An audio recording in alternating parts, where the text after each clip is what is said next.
ஹalleluya. Good morning. நம்முடைய ஆண்டவராக இயேசுவின் நாமத்திலே உங்களுக்கு என்னுடைய வாழ்த்துக்கள். எப்படி இருக்கிறீங்க? நிம்மதியாக தூங்கி எழுந்தீங்களா? சந்தோஷத்தோடு எழுந்து தேவனை துதித்துக் கொண்டு உங்களுடைய நாளை தொடங்கினீர்களா?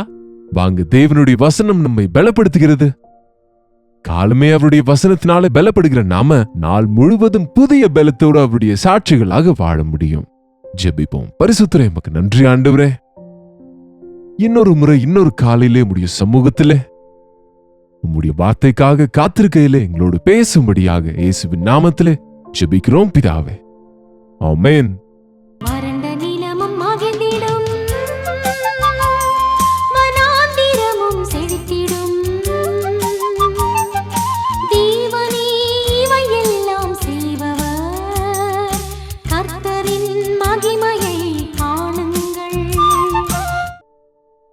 தேவன் பேசுவார், நம்புகிறீங்களா? தேவன் பேசுகிறவரா இருக்கிறார்.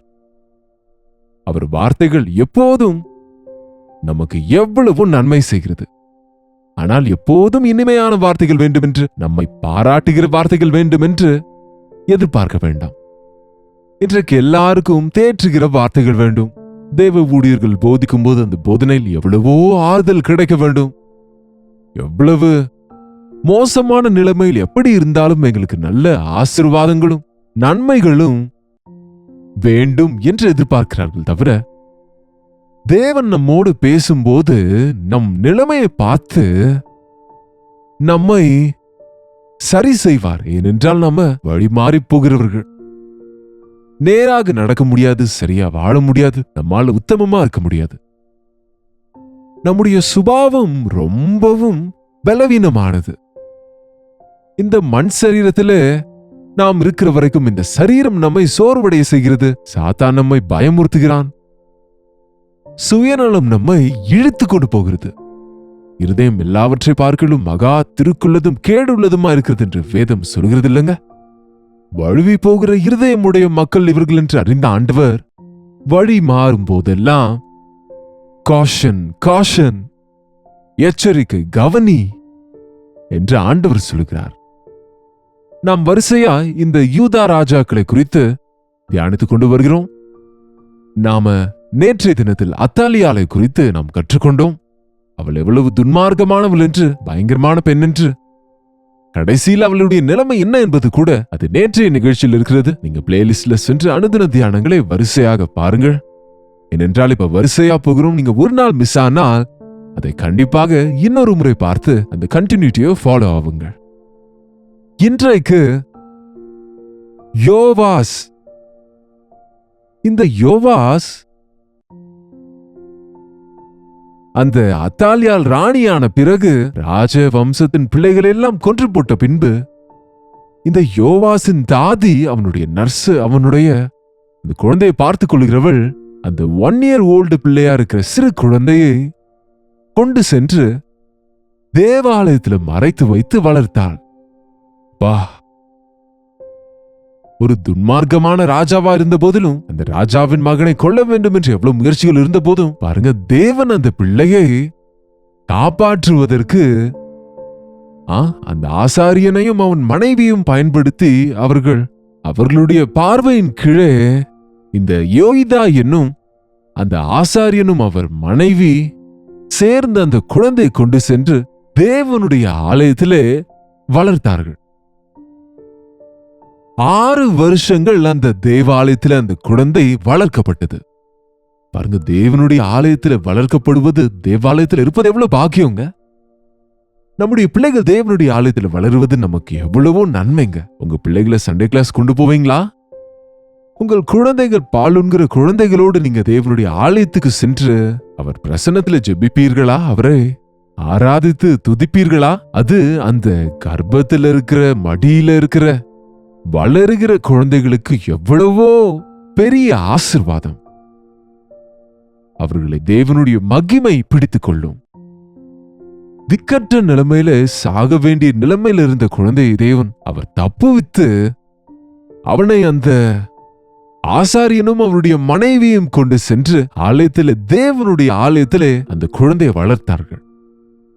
இந்த அத்தாலியால் துன்மார்க்கமாய் நடக்கிற போது அவரால் தாங்க முடியாமல் இந்த குழந்தைக்கு 7ஆம் வருஷம் வந்தபோது அந்த ஆசாரியர்கள், பிரதான ஆசாரியர்கள், அந்த தீர்க்கதரிசிகள் அனைவரும் சேர்ந்து தாவீதின் குமாரரில் ஒருவன் ராஜா ஆக வேண்டும் என்று தேவன் சொன்ன வார்த்தையின்படி தாவீதுக்கு தந்த வாக்குத்தத்தத்தின் நிமித்தம் அந்த தாவீதின் வம்சத்திலிருந்து வந்த இந்த குழந்தையை 7 வயதிலேயே ராஜாவாக அபிஷேகம் செய்து இவ்வளவு பேர் தேவ மனிதர்கள் கூட இருந்து அந்த சிறுவனை அவனை பலப்படுத்தினார்கள். பாருங்க, அவன் 6 வருஷம் தேவாலயத்தில் இருந்தபோது அவனுக்குள் உண்டான தாக்கத்தினாலே அவன் ஆலயத்தை நேசிக்க தொடங்கினான். அப்படிதானங்க பிள்ளைங்க சிறு வயதுல எது விரும்புகிறாங்களோ பெரியவர்களாகும் போதும் அதன் மீது தான் அவருடைய நோக்கம் இருக்கும். பிள்ளைங்க வளரும் போது வீடியோ கேம்ஸே தருகிறீங்க, அவங்க வளர்ந்தாலும் அவங்க மனதில் ஃபுல்லா அதுதான் இருக்கும். இன்னும் அவங்க வளர வளர இன்னும் கொஞ்சம் பெரியவர்களாக ஆக பாருங்க, இன்னும் வீடியோ கேம்ஸும் மூவிஸும் போர்னோகிராஃபி இதெல்லாம் பார்க்கிறாங்க. பாருங்க, பிள்ளைகளுக்கு அடிக்கடி போனை கொடுத்து அவங்க மனதை கெடுத்து விடாதீங்க. யோவாஸ் 7 வயதுல ராஜாவான போது தேவாலயத்தை சீர்படுத்த வேண்டும் என்று ஆசை வந்தது. அவங்க முன்னோர்களெல்லாம் தேவாலயத்தை கெடுத்து விட்டார்கள். சத்துருக்கள் வந்து கொள்ளையிட்டு போகும்படி அவர்கள் பிசாசுக்கு இடம் கொடுத்தார்கள். ஆகவே தேவாலயத்தை சீர்படுத்தினான், லேவியரை வரவழைத்தான். அழகாக அங்கே ஒரு பெட்டியை செய்து அந்த பெட்டியில ஒரு துவாரமிட்டு அதில் காணிக்கை போட சொன்னால் எல்லாரும் காணிக்கை போட்ட போது அதெல்லாம் தேவாலயத்தை அழகாய் கட்ட பழுது பார்க்க பயன்படுத்தினான். இந்த வசனத்தை நீங்கள் 2 நாளாகமத்தின் புஸ்தகம் 24ஆம் அதிகாரத்திலிருந்து யோவாசை குறித்து பார்க்கிறோம். வாசியுங்கள். 9ஆம் வசனத்துல அந்த விஷயம் இருக்கிறது. எல்லாவற்றையும் பழுது பார்த்தான், ரொம்ப நல்லா இருக்கிறது. தேவ பயத்தோடு முன் சென்றான். ஆனாலும் வேதம் சொல்கிறது அவன் இருதயம் தாவீதை போல உத்தமமா இருக்கவில்லை. அவன் வாழ்நாள் முழுவதும் ஒரே போல இல்லை. இதுதாங்க பெரிய பிரச்சனை இன்றைக்கு. நம்முடைய பக்தி ஒரு ஸ்டடியா இருப்பதற்கு, ஒரு ஒழுக்கமாய் ஒரு நிலையா இருப்பதற்கு பதிலாய் அப்ஸ் அண்ட் டவுன்ஸ் ஆக இருப்பதினாலே அது நிலையற்று இருப்பதை பார்க்கிறோம். நீங்க தேவனோடு உறவில் இல்லை என்றால் அந்த பிளக்சுவேஷன் என்று சொல்லுவாங்க பாருங்க, விழுவது எழுவதும் எழுவதும் விழுவதும் என்பது போல இந்த இஸ்ரவேலர் வாழ்க்கையில பார்க்கிறோம். மனித வாழ்க்கையே அப்படித்தான் இருக்கிறது. இதற்குதான் இந்த உலகத்தில் வாழ நமக்கு தேவனோடு அனுதினமும் உறவு இருக்க வேண்டும். அனுதினமும் அவர் வசனத்தை கேட்க வேண்டும். ஒரு நாளும் அவர் சமூகத்தில் ஜெபிக்க வேண்டும். ஒவ்வொரு நாளும் தேவனுடைய ஆவியின் வழி நடத்துதலுக்கு நாம் கீழ்ப்படிய வேண்டும், அறிந்து கொள்ள வேண்டும்.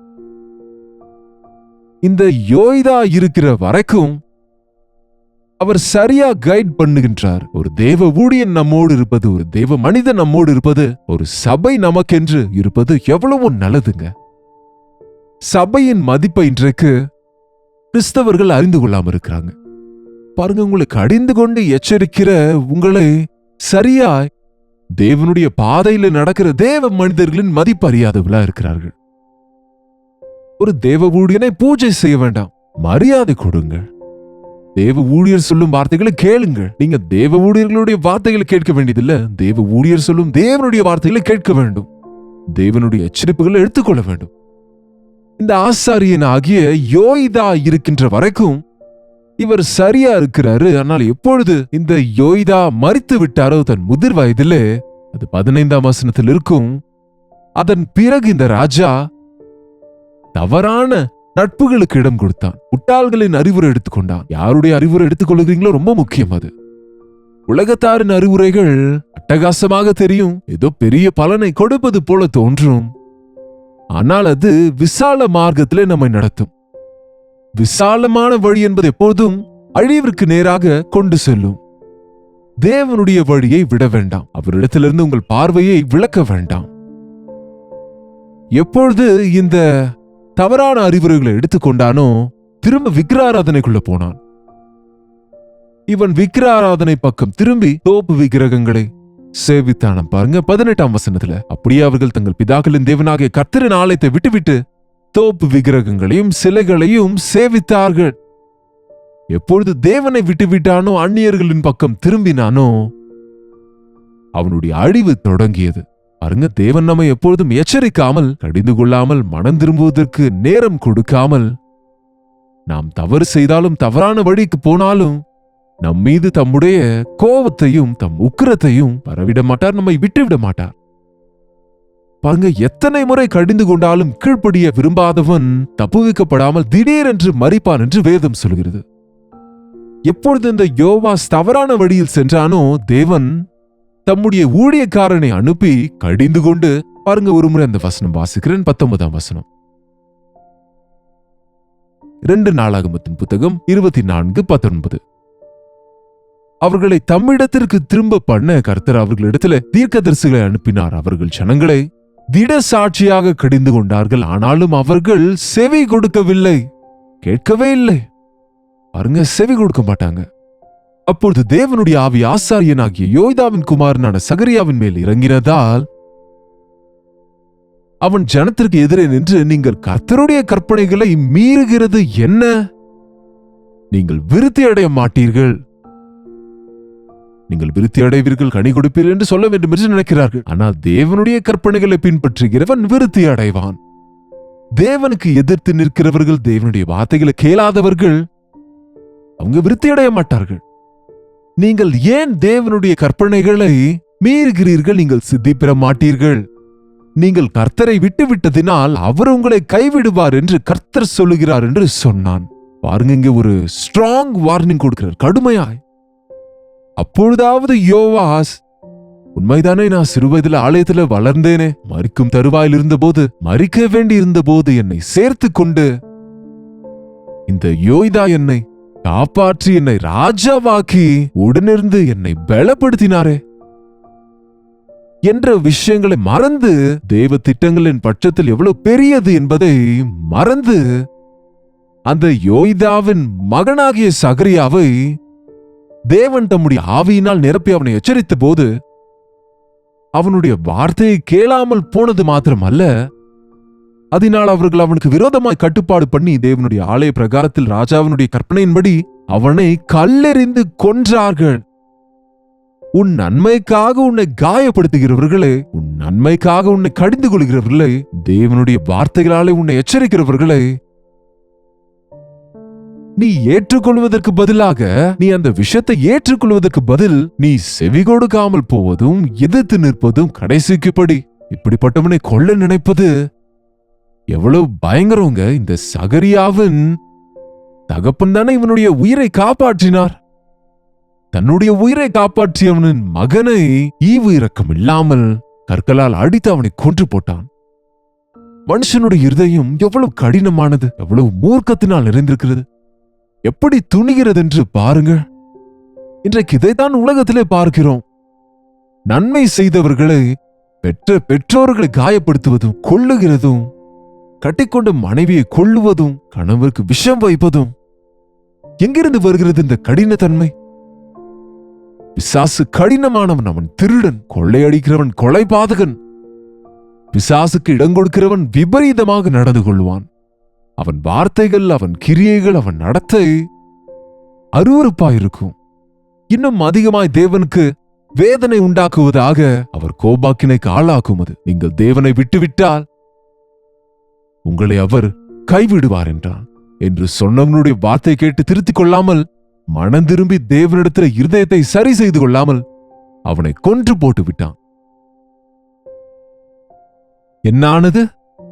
தன்னுடைய வாழ்க்கையில நஷ்டம் போனான், தோற்று போனான். அநேக விதங்களில் சத்ரு சேனையின் உதவியை நாடினானே தவிர தேவனுடைய உதவியை பெற்றுக் கொள்ளாமல், சத்துருக்களுக்கு பணம் கொடுத்து கூலிக்காக எங்கள் பட்சத்திலிருந்து யுத்தம் செய்யுங்கள் என்று இன்னொரு ராஜாவின் சேனையை கொண்டு வந்து கொண்டு தன்னுடைய சேனையோடு சேர்ந்து யுத்தம் பண்ண சொன்னானா.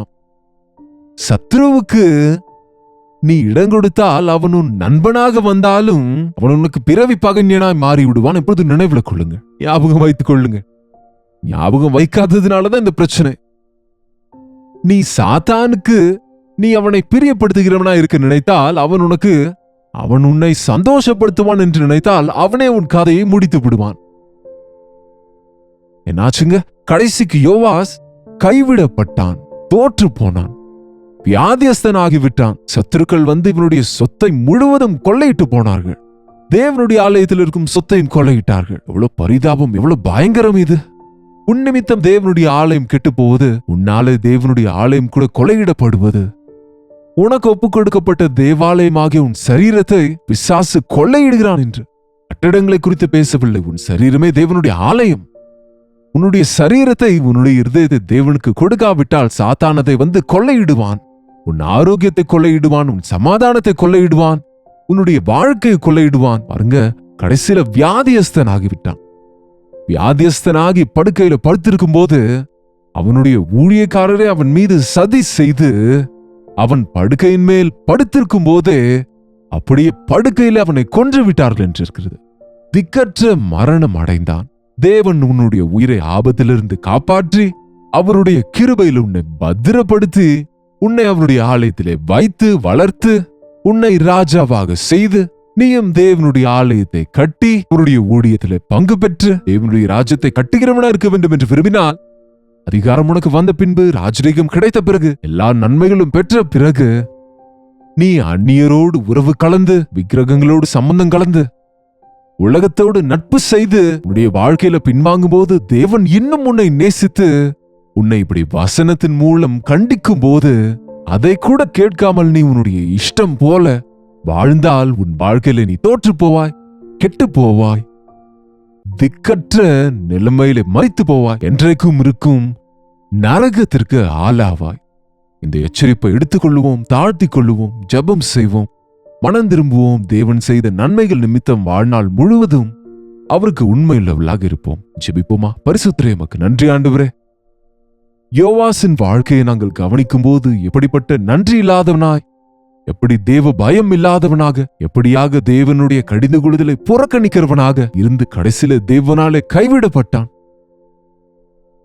பயங்கரமான இப்படிப்பட்ட மரணத்துக்கு ஆளான அவனுடைய வாழ்க்கை எங்களுக்கு எச்சரிப்பாக இருக்கையிலே, உம்மை விட்டு விடுகிறவர்களை கைவிடுவீர் என்ற வார்த்தையை நாங்கள் நினைவில் வைத்துக் கொண்டு எந்த நேரத்திலும் உம்மை ஏற்றுக்கொள்வதற்கும், உம்முடைய வசனத்தை ஏற்றுக்கொள்வதற்கும், எங்கள் வாழ்க்கையை திருத்திக் கொள்வதற்கும் மனஸ்தாபப்பட்டு ஒருவேளை நீர் மனதை மாற்றிக்கொண்டு எங்கள் மீது கருணை காண்பிப்பீர் என்று, எங்கள் பாவங்களை மன்னிப்பீர் என்று, நாங்கள் இழந்ததெல்லாம் திரும்ப தருவீர் என்ற விசுவாசத்தோடு ஜெபிப்பதற்கு உதவி செய்யும்படியாக இயேசுவின் நாமத்திலே ஜெபிக்கிறோம் நல்ல பிதாவே, ஆமென்.